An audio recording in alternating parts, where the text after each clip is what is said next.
It only came out last week, didn't it? Came out on Monday, this Monday. Oh right, it came out this Monday. Yeah. Monday, so we found out it's like in the midweek charts, it's number 10.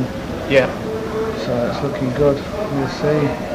But we were expecting that, I mean... None of the band were. Really? Everybody else around us seems to think, right. But none of the band think of themselves as being big stars or big popular band. We don't see it like that, it's just everybody else around us sees it like that. So yeah, I think we were all shocked and pleased, pleased and surprised with it. But isn't it just that it all happened very quickly? Because, a year ago you were still an underground band, and within a year, you evolved to the forefront of attention. Yeah, it's quite strange, But we're just taking it as it comes, because none of it's been planned. There's been no big master plan behind the band, no career plan. We've just gone with the flow sort of thing. So yeah, it can get a bit mad at times, but we're handling it all right. We're still doing the music we always wanted to do, so we're happy. So do you operate with a blown mind in the record? Sometimes you operate with a blown mind. When you haven't slept for about 2 days, or you've had loads of late nights, then yeah, you do feel like you're operating with a blown mind sometimes. So this is why the record sounds so, futuristic, because everything is taken apart.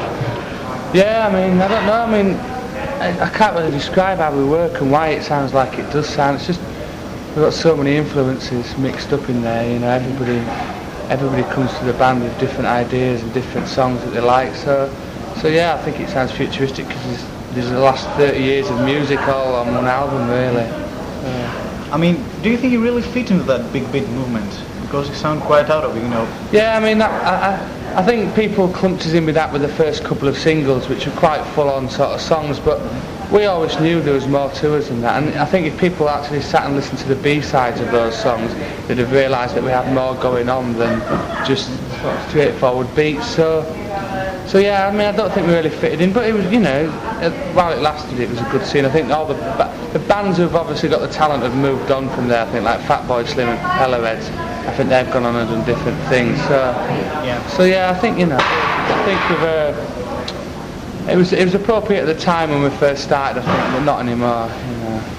We've moved on from that now. How do you describe your new sound? It's not just experimental; it's a new sound. It's not just fusion. There's a lot more to it. It's like developing a new trend or something. Yeah, I don't know. It's like deconstructing rock and roll, if you want. It's still rock and roll, but it's completely deconstructed and like replicated through electronic music. Yeah. It's like industrial, in a certain sense. Yeah, I know what you mean. Well, we get all sorts of. We get asked all the time to describe music, and we find it really hard. We first and foremost we see ourselves as a dance band. We've always seen ourselves as a dance music band because that's the background we've come from. But I can see why we get tagged as a sort of rock band, because the live shows are very intense sort of rock things. So I really couldn't explain why our music. I find it hard. Yeah. I find it just as hard as the journalists seem to find it, sort of thing. Right, sorry. Yeah. So, how do you imagine the music of the future? Like, how do you imagine it's going to develop? Like? Well, I think, Lewis, are you going now? So? Yeah. Right. Well, there's a cab down there. They'll get you. I'll tell you. Right. Then I'm going to downstairs. They're all next to the hotel, so they've got a flight ready. If you do that, Yeah. Louis, can you arrange now? The way I see it is, I think I see music going. I think people are now beginning to realise that you don't need to be an amazing guitar player to make good music. I think there's 16-year-old people out there going and buying samplers and 2 turntables. The first instrument they buy is a sampler, which I think can only be a good thing, because I'm not saying rock and roll's dead or any of that sort of rubbish, that's a super sweeping statement, but I just think there's a lot of what can be done with a guitar is being done, or it has happened and is being done. I think, maybe I'm just being biased, but I think there's a lot more to be done with electronics and samplers and all the innovations that keep coming out. I think that's the only dance music. Most of the innovations of the next 5 years are going to come from dance music. I can't see any guitar bands coming and changing the face of music anymore. The last band to do that was Oasis in a way, but I can't see it happening for a long time. Yeah. mean, don't you think something is going to evolve in a more minimalistic direction? It's just going to be airwaves and intensity. It's going to be the light on intensity. There will be no meaning in it. What do you mean what with electronic music? Yeah, it will just stay in provoking and creating intensity rather than make you think about it. It's not going to be mental. It's going to be more like experiential. I don't know. I mean, I think a lot of the bands at the moment who are doing electronic sort of stuff, as well as guitars like Asian Dub Foundation and Bedlam a Go-Go, they're still using really good lyrics and stuff like that. So I think for the time being, maybe over the time it'll develop, but every music goes through a stage like that. I mean, I don't think any of these big guitar bands, their lyrics mean anything. They're just as unimportant as a lot of sort of dance songs, really. I mean, but I don't know, at the moment it's good. I think a lot of the bands who are coming through from that scene, the lyrics are just as important as the music. So at the moment I think it's good. How long did it take you to write all this? Do you want to go? Yeah. Really funny. Different, really mad setup, so yeah. How long did it take you to complete the compositions from... It was like 4.5 months the whole recording the album took about, so... We recorded it all ourselves, mixed it and produced it ourselves in a studio in Brighton, in our house in Brighton. We have the studio. Is it house produced? Yeah, well we have the studio in the house, right. Yeah, it's all, it's just a home studio, it's a good studio, we've got loads of equipment off Skint, so... Alright. So yeah, it's 4.5 months. So it's do it yourself thing, you do... Oh, everything was done by us, all the artwork's done by us, Dave does all the artwork and... We used to do graffiti as well. Yeah, so he does all that, so yeah, we've always been in charge mainly of what we do sort of thing, so I think it's the best way to be. Wow, it seems like an art rock thing, you don't just, or a hippish thing, you don't just, want somebody to put out your material, you really want to invent it or create it. Oh yeah, I think nobody... You're quite egocentric, aren't you, as a band? I don't know about that, I don't think so, I just think it's not that sort of thing, it's just nobody can represent the band better than the band themselves. I really can't understand bands getting in producers.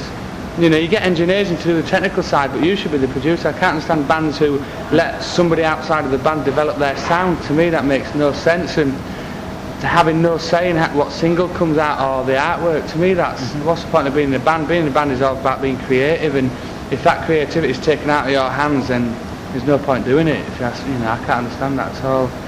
There was never a question of getting a producer, and it was always going to be us, because we know how we want to sound. Nobody else knows how the lo-fi should sound apart from us. So.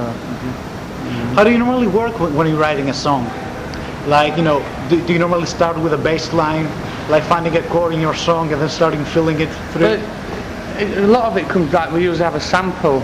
If we find one particular sample, it might be based around that, but every track's different. Dave could come with the lyrics first, and I like music to match the lyrics, match the mood of the lyrics, so I don't know, it's just different. Every track's different, Lazy Sheep did funk on the album, the fast house track, the bass line was a really important thing on that, so yeah, it's different every time.